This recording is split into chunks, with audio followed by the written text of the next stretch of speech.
Hoje nós vamos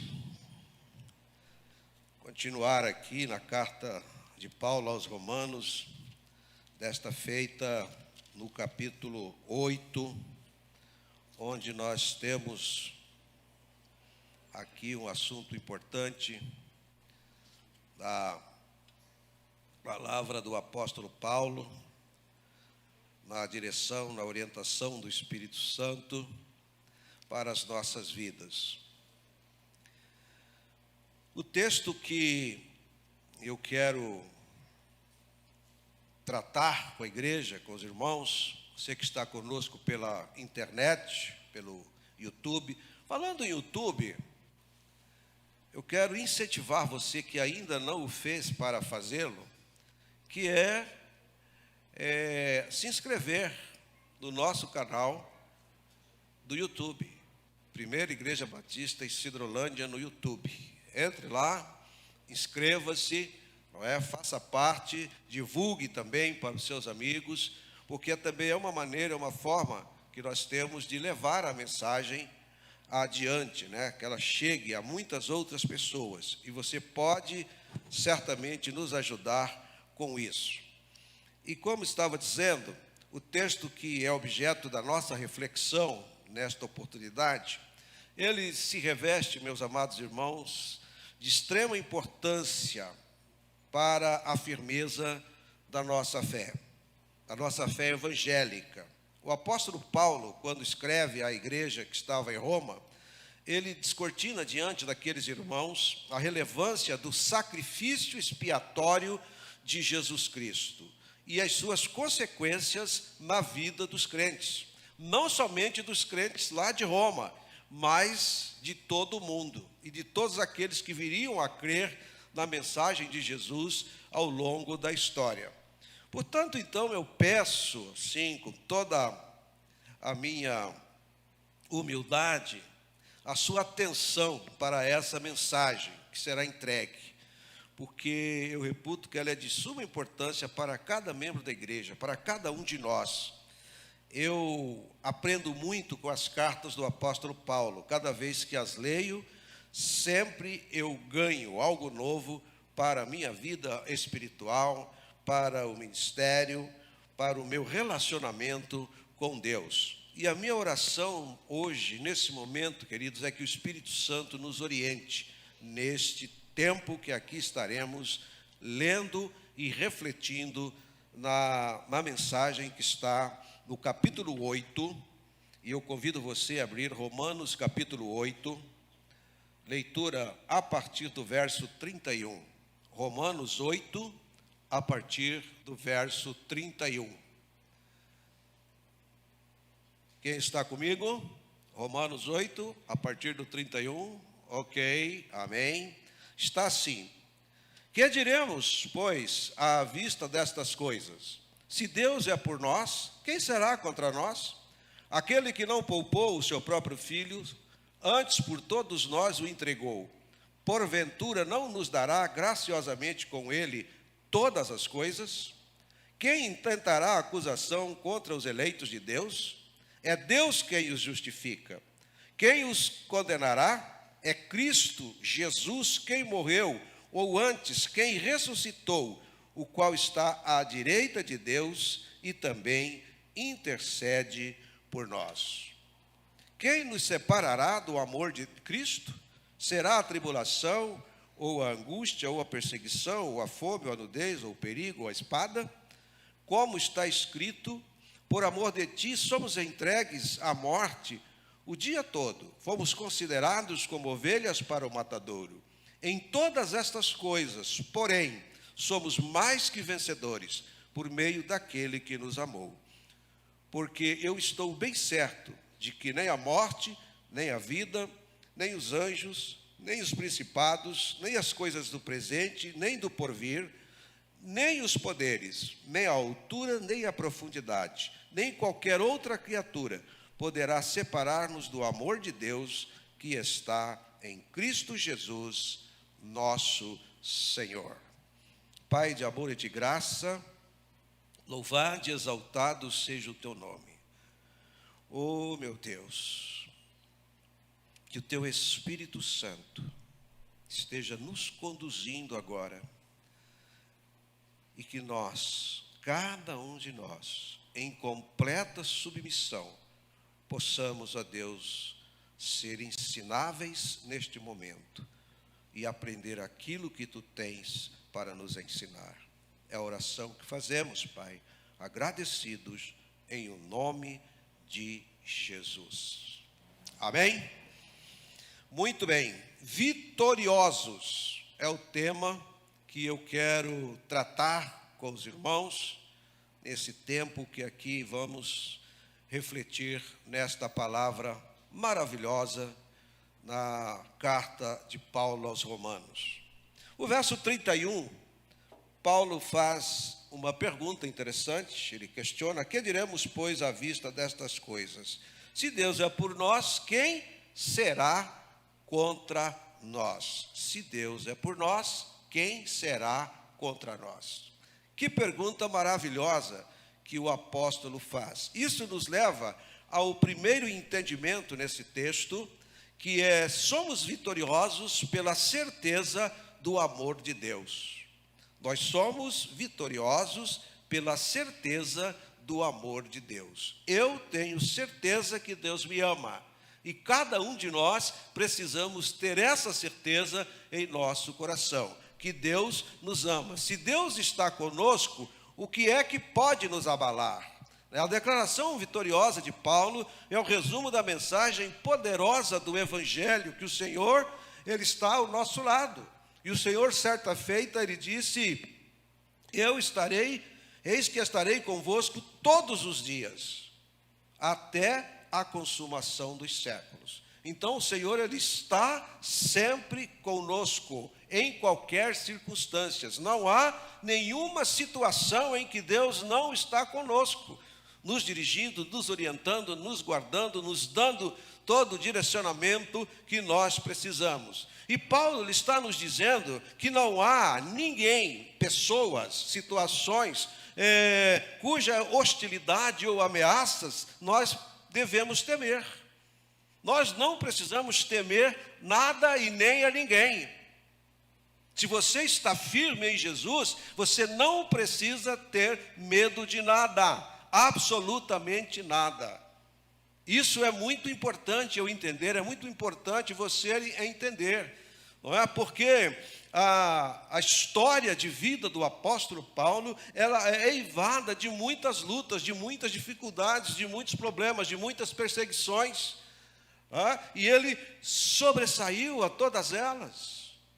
Mas você pode me dizer: não, mas Paulo foi decapitado, mas ele não negou a fé, porque ele sabia em quem ele cria, ele tinha a certeza de qual seria o final para ele. Então não tem nada, absolutamente nada, que possa vir a nos afetar, né? Qualquer hostilidade, qualquer tipo de ameaça não devemos temer. Inimigos certamente todos nós temos, e os inimigos sempre procuram a nossa derrota, em toda a área da nossa vida. Você sabia disso?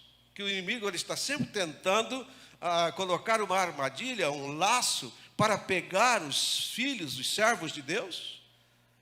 E nós precisamos estar atentos, mas sabendo que Deus está a cuidar de cada um de nós.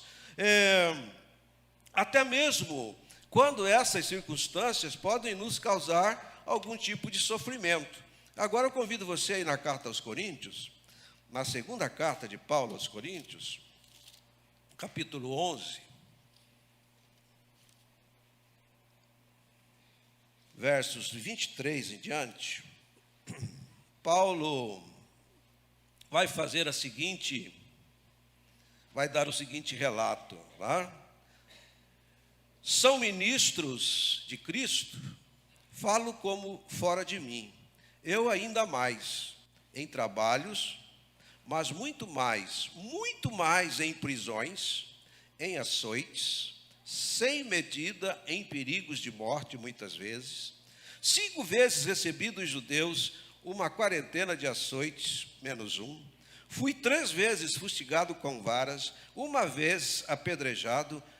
em naufrágio 3 vezes, uma noite e um dia passei na voragem do mar, em jornadas, muitas vezes, em perigos de rios, em perigos de salteadores, em perigo entre os patrícios, em perigo entre os gentios, em perigo na cidade, em perigo no deserto, em perigos no mar, em perigo entre os falsos irmãos, em trabalhos e fadigas, em vigílias, muitas vezes em fome e sede, em jejuns, muitas vezes em frio e nudez, além das coisas exteriores, ao que pesa sobre mim diariamente, a preocupação com todas as igrejas. Quem enfraquece, que também eu não enfraqueça. Quem se escandaliza, que eu não me inflame. Se tenho de gloriar-me, gloriar-me-ei no que diz respeito à minha fraqueza. O Deus e Pai do Senhor Jesus, que é eternamente bendito, sabe que não minto. E aí, Paulo encerra aqui esse seu relato. Então ele coloca para a gente, meus irmãos, muitas situações em que ele esteve envolvido, mas sempre guardado pelo amor de Deus, sempre seguro pelas mãos de Deus, em todas as situações. Então nós não podemos temer as coisas que possam nos acontecer, quaisquer que sejam elas. Então, primeiro questionamento aqui, eu sou vitorioso por quê? Porque eu tenho certeza do amor de Deus. Você pode falar, eu tenho certeza do amor de Deus? Por isso eu sou vitorioso, por isso eu sou vitoriosa. Por isso você é vitorioso, por isso você é vitoriosa, porque você tem certeza do amor de Deus. O outro ponto que eu coloco, nós somos vitoriosos, irmãos, porque o Senhor, Ele é o nosso supridor. É o que está no verso 32 do texto da carta aos Romanos. Ele diz, aquele que não poupou o seu próprio filho, antes por todos nós o entregou, porventura não nos dará graciosamente com ele todas as coisas? Aquele que não poupou o seu próprio filho, porventura não nos dará juntamente com ele todas as coisas? Então, o Senhor Deus é o nosso supridor. Para que nós pudéssemos ser supridos em todas as coisas, o Senhor não poupou o seu próprio filho. Ele o entregou, né? E foi o preço desse amor incondicional de Deus para comigo e para com cada um de nós. O preço da minha salvação, o preço da minha redenção, o preço da expiação do meu pecado, foi o Filho de Deus entregue na cruz, no meu lugar, no seu lugar, no lugar de cada um de nós, e isso nós não podemos esquecer. O fato de Deus ter entregue o seu próprio Filho à morte, por amor de nós, pode ser considerado como uma concessão a nós do seu Filho. Ele nos concedeu, Ele nos deu. Por isso que a palavra em João 3,16 vai dizer que Deus amou o mundo, que deu, que entregou o seu próprio Filho, para que todo aquele que nele crer não pereça, mas tenha a vida eterna. Então, isso é maravilhoso quando eu entendo que Cristo foi uma concessão. O Senhor Deus, Ele cedeu, Ele deu, Ele entregou, Ele colocou lá na cruz o seu Filho para que Ele pudesse, então, morrer no meu lugar. E a razão pela qual nós podemos ter certeza de que Ele proverá todas as coisas necessárias para a nossa salvação, é que Ele está disposto a nos dar tudo quanto nós necessitamos. Paulo diz isso, Ele não nos dará graciosamente com Ele, com o seu Filho, todas as coisas. Então você não pode, não tem necessidade de passar pela necessidade de nada. Tudo que você precisa para a sua vida, para a sua salvação, para o cuidado de Deus com você, Deus vai prover. Deus vai prover. Nós vivemos no mundo, meus irmãos, triunfalista. O que é o mundo triunfalista que nós estamos inseridos, no qual nós estamos vivendo? É onde nós valorizamos mais as coisas, onde nós valorizamos mais o ter, né? Nós valorizamos mais possuir do que ser.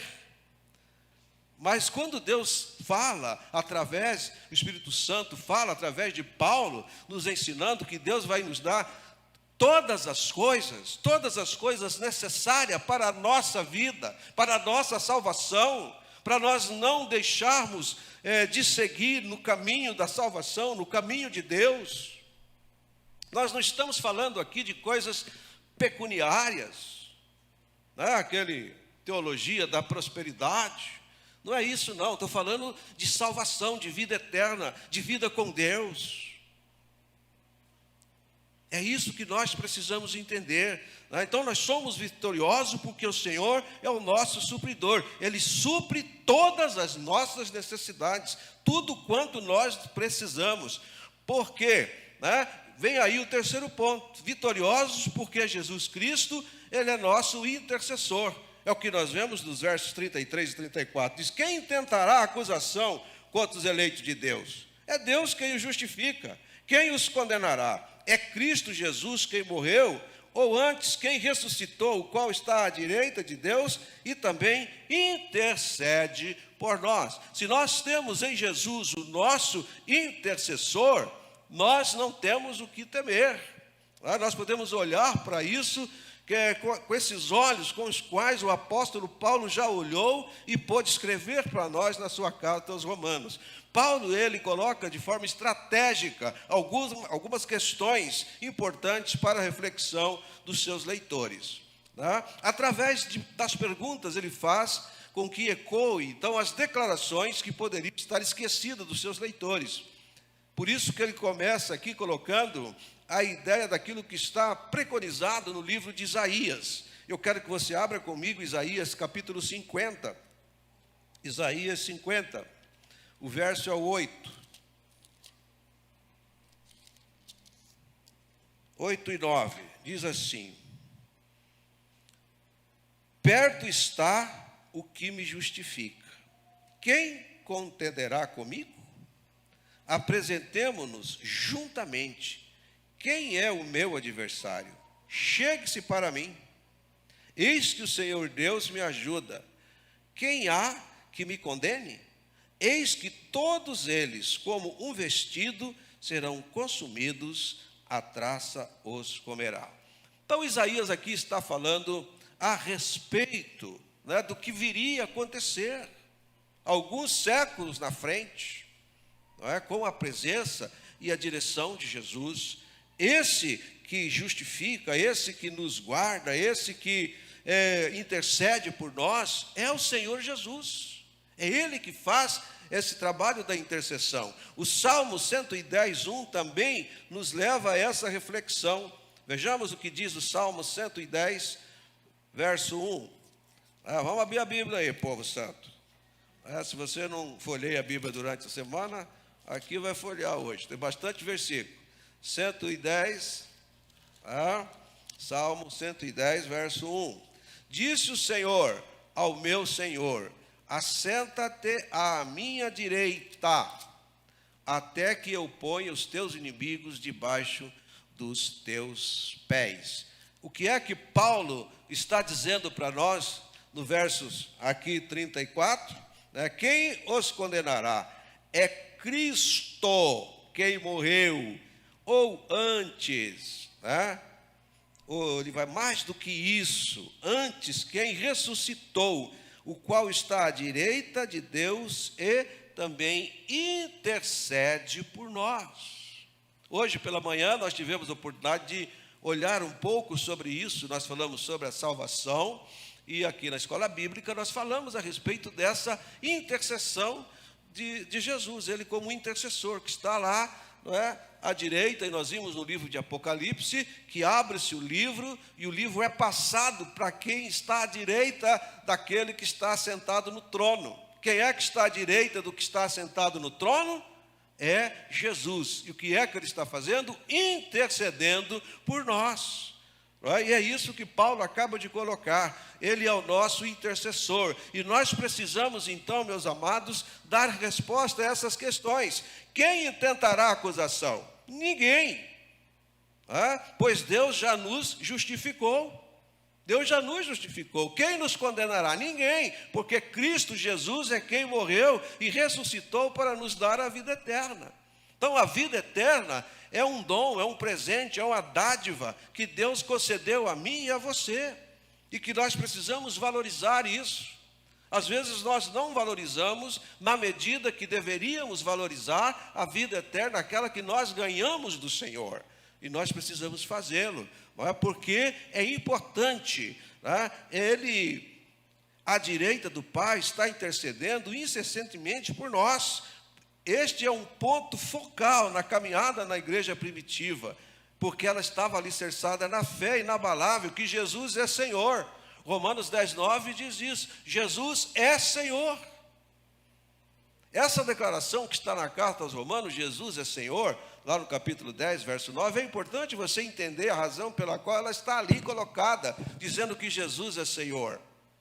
Porque havia uma determinação em Roma, que quando você estivesse andando por uma rua em Roma e fosse saudar alguém, a saudação deveria ser Ave César.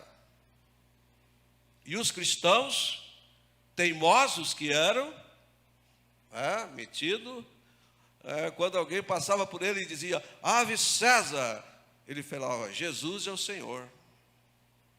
César não é o Senhor, Jesus é o Senhor. Então é isso que a gente precisa entender. Vai fazer parte do ponto focal da fé na igreja primitiva. Jesus é o Senhor, era uma fé inabalável. E Jesus Cristo intercede por nós como? Sendo advogado. João vai dizer que nós temos, se nós pecarmos, temos um advogado. É isso que está na segunda carta de João. Vamos abrir aqui, segunda carta de João, capítulo 2. Segunda carta de João, capítulo 2, verso, vai dizer assim, deixa eu ver aqui, 2:1. Segunda carta, o presbítero, espera aí, a primeira, João, então, meus irmãos, deixa eu achar aqui, está aqui. Filhinhos meus, estas coisas vos escrevo, para que não pequeis. 1 João 2:1. Se todavia alguém pecar, temos um advogado junto ao Pai, Jesus Cristo, o justo. Então Jesus, ele está lá, à direita do Pai, advogando as nossas causas. Que bom, né? Que ele está lá advogando as nossas causas. Mas vai chegar um dia que ele continuará lá, só que ele será promovido a juiz. E aí ele vai estar julgando as nossas causas. E nós precisamos entender que hoje ele é o nosso advogado, é o nosso intercessor, está ali buscando acertar as coisas para o nosso lado. A carta aos Hebreus também, nós olhamos no capítulo 7, vamos ver aqui, Hebreus capítulo 7, verso 25. Hebreus capítulo 7, verso 25. Por isso também pode salvar totalmente aos que por ele se chegam a Deus, vivendo sempre para interceder por ele. Está falando da pessoa de Jesus. Ele é o nosso intercessor, está sempre intercedendo por nós. Isaías, no capítulo 53, verso 12, do livro de Isaías, nós vamos encontrar também, uma menção a esse intercessor. Capítulo 53, no verso 12, vai dizer: por isso eu lhe darei muitos como a sua parte, e com os poderosos repartirá ele o despojo, porquanto derramou a sua alma na morte, foi contado com os transgressores. Contudo levou sobre si o pecado de muitos, e pelos transgressores intercedeu. Pelos transgressores intercedeu. Então eu sou vitorioso porque Jesus é o meu intercessor.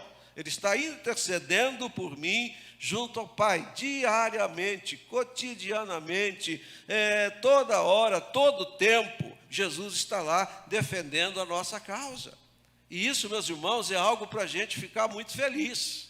Nós não estamos sozinhos. É isso que a palavra nos ensina. Nunca te abandonarei, jamais, de modo algum te deixarei. E isso que eu preciso ter como firmeza para caminhar com Jesus. Tá? E depois, eu sou vitorioso, somos vitoriosos porque temos a segurança no amor de Cristo. Versos 35 e 36 do nosso texto. Diz assim: quem nos separará do amor de Cristo?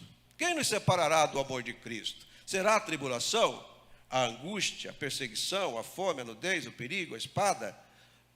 Como está escrito, por amor de ti somos entregues à morte todo dia. Fomos considerados como ovelhas para o matadouro. Aqui Paulo traz à memória o que está lá no Salmo 44, verso 22, que nós somos entregues todos os dias como ovelha para o matadouro. Mas a pergunta que ele faz é: quem nos separará do amor de Cristo? É a tribulação?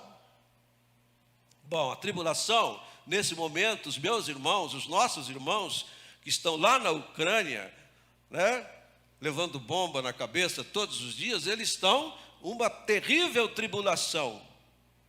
Mas eles estão sabendo em que eles creem. Dia desses eu vi uma reportagem com um repórter de guerra que está lá, e ele foi a uma igreja de uma cidade que estava sendo bombardeada, mas que o pastor não deixou a cidade nem saiu da igreja. E ele perguntou: por que o Senhor ficou aqui? Se quase todos já foram embora, já saíram. Ele falou: não, tem gente ainda que precisa da igreja neste lugar. E eu estou aqui para fazer a parte da igreja, fazer aquilo que Deus me colocou aqui para fazer. Eu não vou sair por causa das bombas, porque eu estou servindo a um Deus Todo-Poderoso. Então, a tribulação está lá naquele lugar, mas aqueles irmãos, aquele irmão, aquele pastor está pagando o preço de estar ali. E nós precisamos entender. E Paulo pergunta: o que é que vai nos separar? É a angústia? Quantas pessoas estão vivendo a angústia? Quantas pessoas estão sendo perseguidas? Quantas pessoas estão sendo perseguidas? As pessoas que o Talibã tem corrido atrás, tem dado tiro, tem matado, tem enforcado, tem decapitado. Crentes estão na perseguição, a igreja perseguida na janela 10 e 40. É enorme a quantidade de pessoas que estão nesse tempo passando por lutas, igrejas sendo incendiadas. Perseguições, meus irmãos. Mas isso vai nos separar do amor de Deus? Não, de maneira nenhuma. Nada poderá nos separar do amor de Deus. É a nudez, é a fome. Os nossos irmãos da Venezuela, tem crentes lá passando fome, que não conseguem fugir, mas eles estão separados do amor de Deus por conta disso? Não, o Senhor está cuidando dessas vidas. Mesmo na escassez, na fome, Paulo diz que ele passa por tudo isso, né? É o perigo, é a espada. O que é que vai nos separar do amor de Deus? Nada, absolutamente nada, poderá nos separar do amor de Deus. E nós precisamos estar preparados para isso. Não é verdade? Porque às vezes a gente fica pensando que a vida é só óculos, Ray-Ban e praia. Não é. Tem lutas, tem dificuldades, tem problemas que a gente precisa estar preparados para enfrentá-los. De repente, uma situação, uma doença, uma enfermidade na vida das pessoas. Foi fácil passar pelo câncer, Sandra? Foi uma luta, foi angústia, foi choro, não é verdade? Mas o amor de Deus te sustenta. E é nisso que a gente precisa estar firmado. É nisso que a gente precisa estar seguro, que nada poderá nos separar do amor de Deus. E aí ele vai dizer essa frase interessante, importante para nós, que eu quero concluir com os versos 37 ao 39, que ele diz: em todas essas coisas, porém, somos mais do que vencedores por meio daquele que nos amou. Que maravilha! Em todas essas coisas, tudo aquilo que ele relatou aqui, ele está dizendo: nós somos mais que vencedores por aquele por meio daquele que nos amou. E quem é que nos amou? Quem é que nos amou? João 3,16.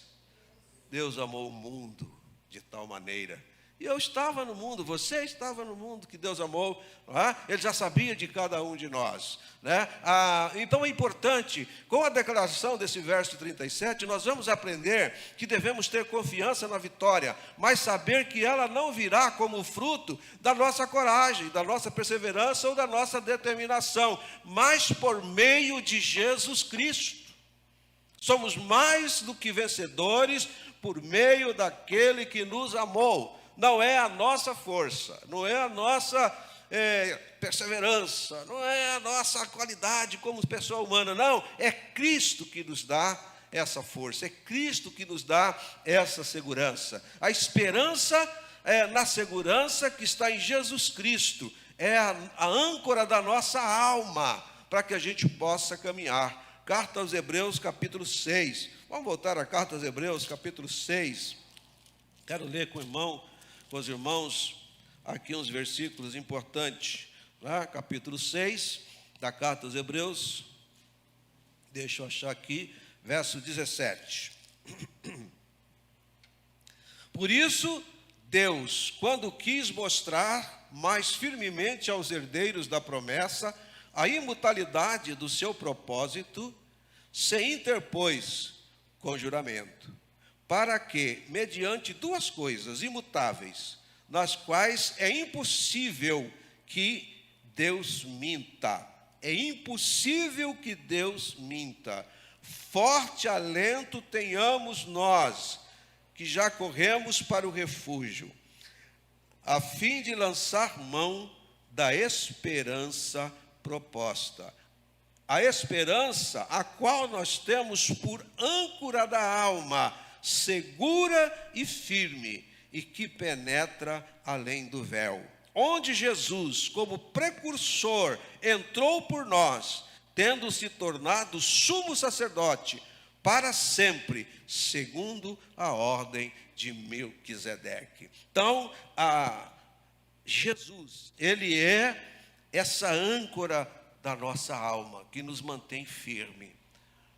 A âncora é aquele ferro pesado que é lançado ao mar, quando você quer parar, quer aportar um navio, tá? E a âncora jogada, ela segura aquela embarcação ali firme. Assim é nós em relação à nossa alma, em relação a Jesus. Nós não podemos nos esquecer dessa esperança, desta segurança que nós temos. A nossa esperança, amados irmãos, é confirmada quando Paulo escreve no capítulo 5 da sua carta aos Romanos, versos 6 até o verso 8 do capítulo 5, diz assim: porque Cristo, quando nós ainda éramos fracos, morreu a seu tempo pelos ímpios.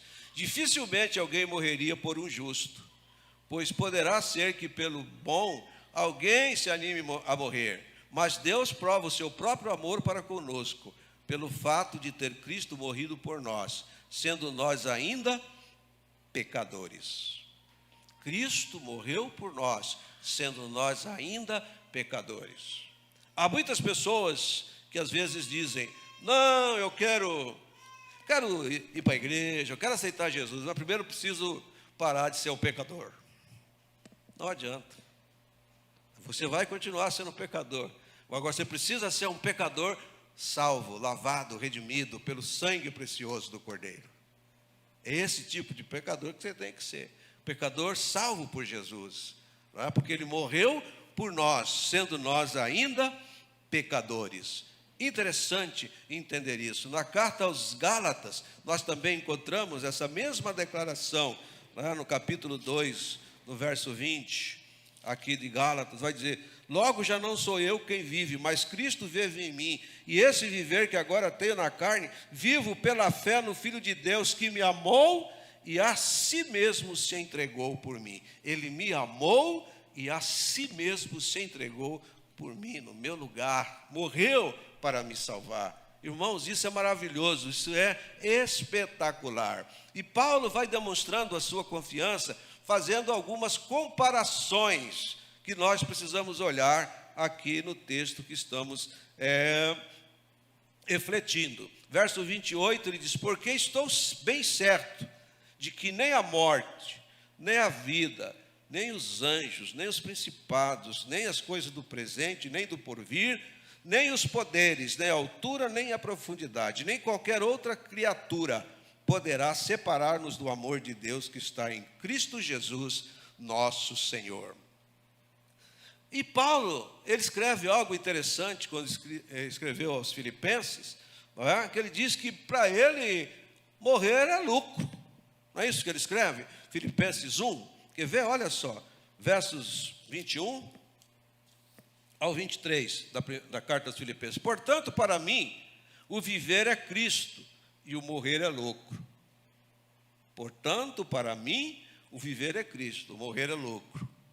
Mas o que nós falamos normalmente é: para mim, o viver é lucro.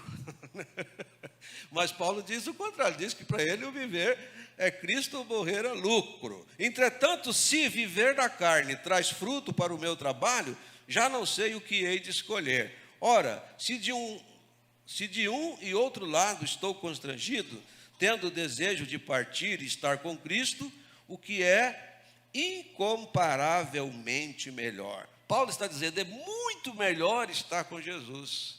É muito melhor estar ao lado do Senhor, é muito melhor estar com Deus. É isso que ele está dizendo. Mas a verdade é que a gente não quer estar com Deus. Eu brinco às vezes com os irmãos aqui na igreja, quando ele faz algum trabalho para a igreja, eu digo: olha, pode trabalhar à vontade, a tesouraria é no céu, a pressa de receber é sua. Tu fala: não, pastor, não quero receber agora não, deixa isso para lá, depois a gente acerta, né? Porque ninguém quer ir lá na tesouraria receber, porque teria que morrer, não é? Ninguém quer morrer. Não, deixa para lá, depois a gente acerta esse negócio, né? Não vou nem cobrar juro, porque eu não quero ir na tesouraria agora, né? Então, é isso. Mas nós precisamos entender que Paulo está falando o lucro, pois morrer significa estar com Cristo. A vida, com todas as suas provações, aflições, engodos, perturbações, é na vida que o crente precisa caminhar pela fé e não por vista. Igual Romanos 5,7, 2 Coríntios 5,7 nos diz: nem a morte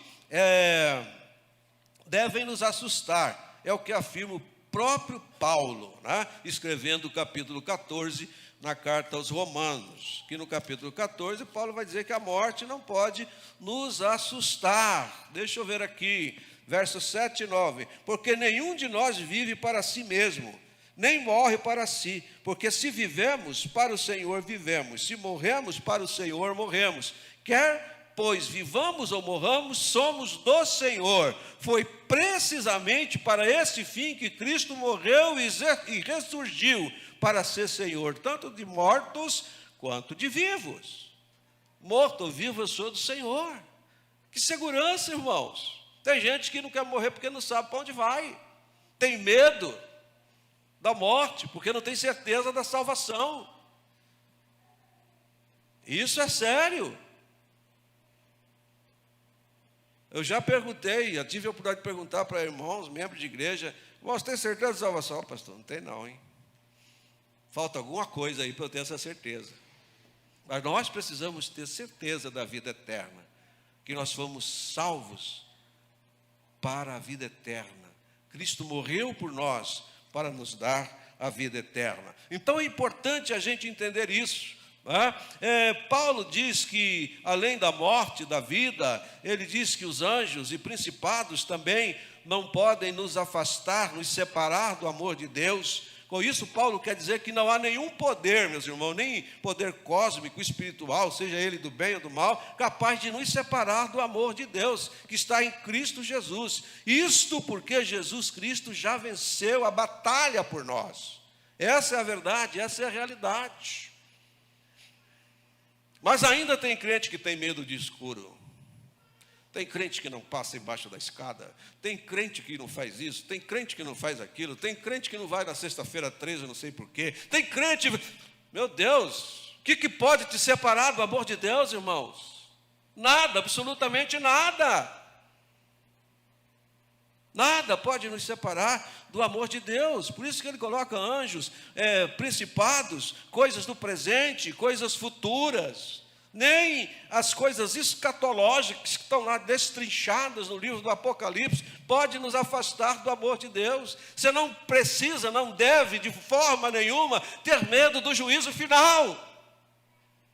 Se você está firme em Jesus, se Ele é a âncora da sua vida, você não pode, não deve temer nem o juízo final, porque o seu nome estará escrito no livro da vida. Por isso você é vitorioso, por isso você é vitoriosa.